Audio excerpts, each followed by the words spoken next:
Hello, everybody. Ryan Carpenter here with No BS Golf, presented by P45 Knuckle Down Golf. Well, we got another rain day. Spring is definitely here, and as much as everybody's ready to run out there and get going, the weather's kind of playing into that like normal. But you know the good thing about that? These kinds of days are exactly why my partner has a new business in town. One of them indoor golf simulator bars. The one locally here is www.thegolfpub.com. And look it up. You can see a little glimpse as to our new location. And you know, for days like today, you don't want to battle wind, you don't want to battle rain, you don't want to deal with all the elements. Perfect day. Go work on your game. You can get more done in 30 minutes in a bay like that. Now, I will say from the lesson standpoint, feedback's going to be important. And so what kind of feedback you get, how you use that is a big part of it, but weather don't have to be anything, when you've got great facilities like that. So shout out to the golf pub. I'm glad they're in town now. It's been a great partnership so far, and I can't wait to do more with them coming down the road. And be on the lookout, because I am going to have some more stuff coming for people to come experience, the lesson process and also see the golf pub coming up shortly. So stay tuned on all the YouTube and Twitters and all that stuff. Anyhow, a couple things that popped in today that I posted some earlier about, but one of the things I've kind of run across this a little bit. It seems like it's been more of a funny thing, popular to post, especially on the old Instagram and whatnot. But you get these players out there, and especially when you don't know who it is, and they got these wild looking ways of trying to swing a golf club, and unconventional for sure. Yep. And people make these funny videos like, oh my God, look what I got paired with today. Can you believe this? Not today, please. and it makes sense because it is so unconventional, and it kind of makes people a little nervous or uncomfortable, all kinds of things, just not normal, what it kind of boils down to. But I always look at it, I'm like, how did this player get to this stage? Why does this player start with the club over here in front of the golf ball and then lift it up crazy and over his head and down and around and dances and falls over backward? Like all these crazy contrived motions that, whatever it is, right? And to the everyday looker, golfer, recreational player, it's just some weird thing. Like, what is this person doing? But where you have to understand is that most of these players, they did not come up with this on their own. This was not I'm going to invent my own way or come up with something that's going to make people go crazy. And no. So unless you follow closely all the different, methods and teachers and camps and styles and variations of people out there that are teaching, modern golf, and there's a lot of it. So it's hard to follow it. But people do get into these things, especially via YouTube. Right here. This is where it comes from the most. But where a lot of these players get mixed up is they see a quick YouTube video and I'm a huge fan of Hank Haney. He's a great man. I got so many stories about him that are just phenomenal. And I love to tell them. But here's the thing. He's also kind of in the business of promoting things and building his own business, and you can't fault him for that at all. But on that old YouTube thing, you tune in and you get this little clip that says, hey, easy slice fixing, right? And, it's, yes, I get it. No, I probably wouldn't go about it that way. I don't believe that that's necessarily the best way to promote and get people going. But, it's, if you watch the video, he's kind of basically showing this wild, take it here, up and over and under and throw it around type motion. Now, him being a more capable player, hitter, swinger, out of the get-go, it forms a a general motion that at least still looks like a swing to some degree. It's just on a different pattern. And that's a word I'm going to use a lot today. Pattern. He's changing the pattern.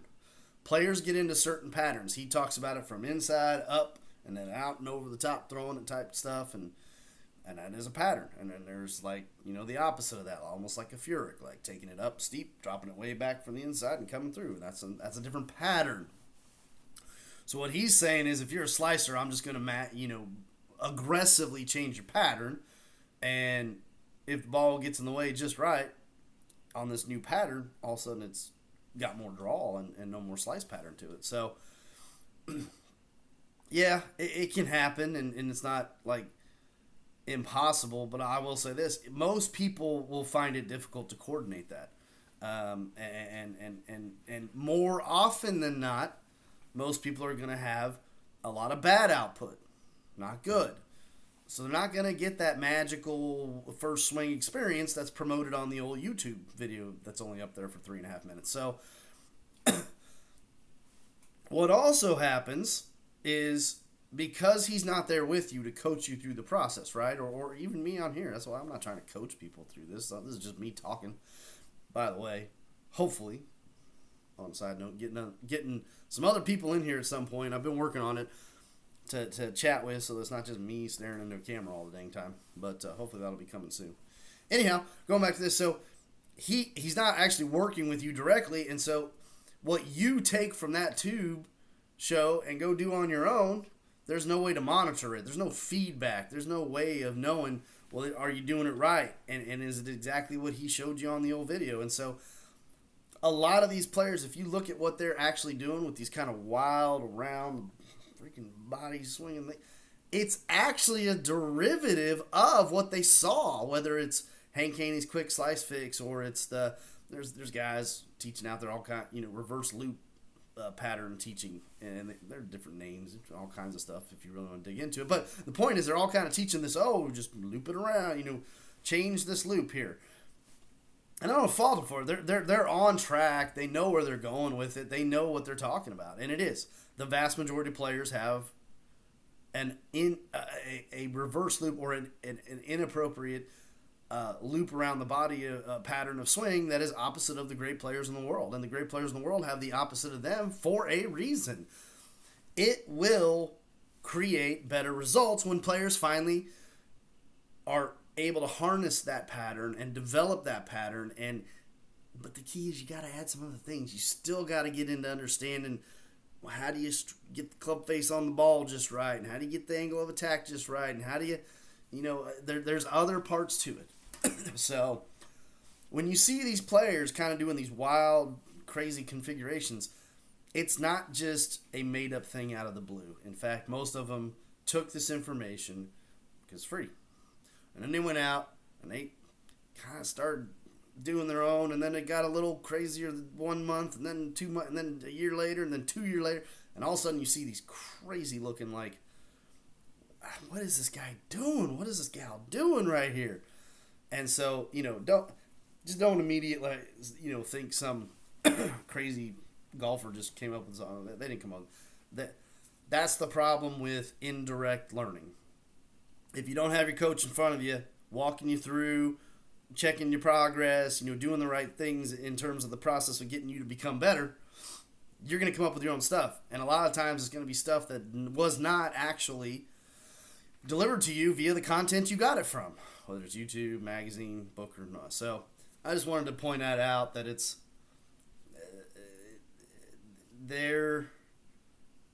it's the danger of YouTube. It's the danger. Honestly, it goes back to magazines. It goes back to all this content is good information. But you have to know how to use that information, and you have to know if it's appropriate for you. That's the other problem. We don't always know by watching something on there. When, the first question I have is, but does that relate to you? That's an incredibly important question that has to be answered before you start messing around with all this stuff. So, anyhow, like always, definitely leave me some contents if you got questions about that or anything else. Again, or you want something talked about at any point in one of these little YouTube clips, I'll be glad to do it. Smash that like button. Again, please do that. That helps me a lot. Share it, of course, out there on Twitterverse and all your other social media stuff. Let people know that I'm putting this stuff up. I'd appreciate that as well. And subscribe. All those things. Those little things go a long way to helping us with producing all this information and putting it out there. Twitter, you can find me at P45KDG. So P45 Knuckle Down Golf. Email P45 Knuckle Down Golf, all one word, at gmail.com. Pardon me. Like I said, pay attention to the website here locally for all y'all in the area. www.thegolfpub.com. Gonna have some, probably some more, basically some demo day type events and maybe even some simple clinic learning days type thing. I call them skill building, but it doesn't matter what it's called. Come down, learn a few things, see the store, have fun. It's all that matters, right? Hey, we all want to try to get better. And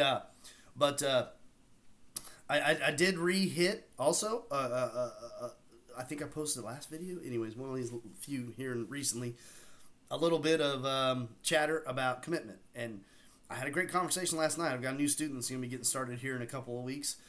And what it boils down to is we had to connect and figure out, well, where you at and what's going on. And, okay, well, that sounds good. And here's a couple questions for it. Okay, that sounds fine. And then, here's what I do typically. And, so we sorted out a lot of trying to figure out from each other's side of the coin what we're doing and looking for here.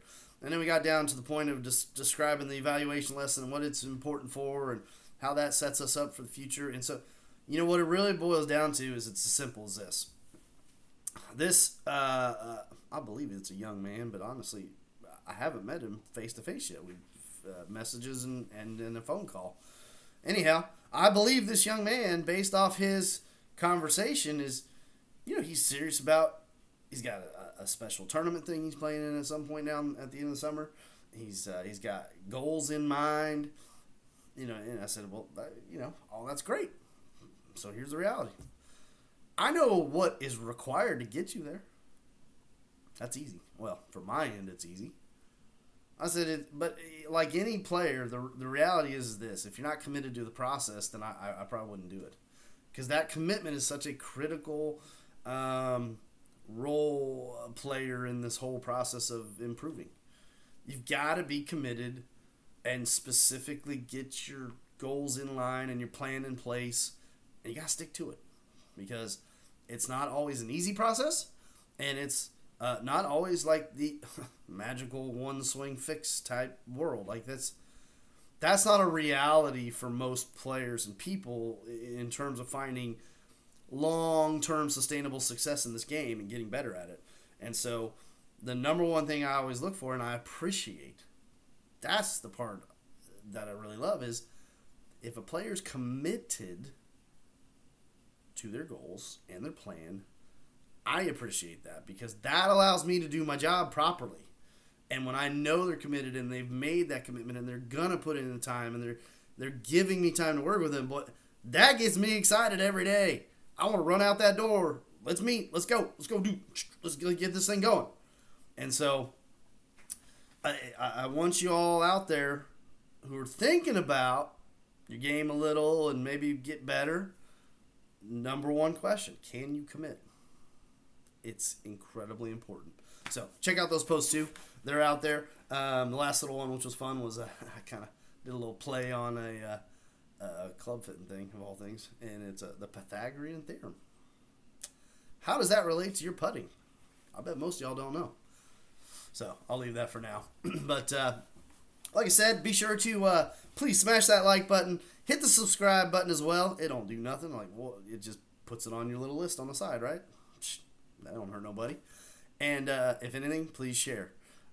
Questions, comments, put them down below. Go to Twitter. Hit me up via email. Whatever you want to do, you know how to find me, folks. And I'm here. You got questions, I want to answer them. Or you got stuff you want to know about, tell me. And I'll put it here on this old YouTube channel. But for now, I've got lessons to go teach. So I'm going to let you go. As always, Ryan Carpenter, No BS Golf, presented by P45 Knuckle Down Golf. Take care, folks.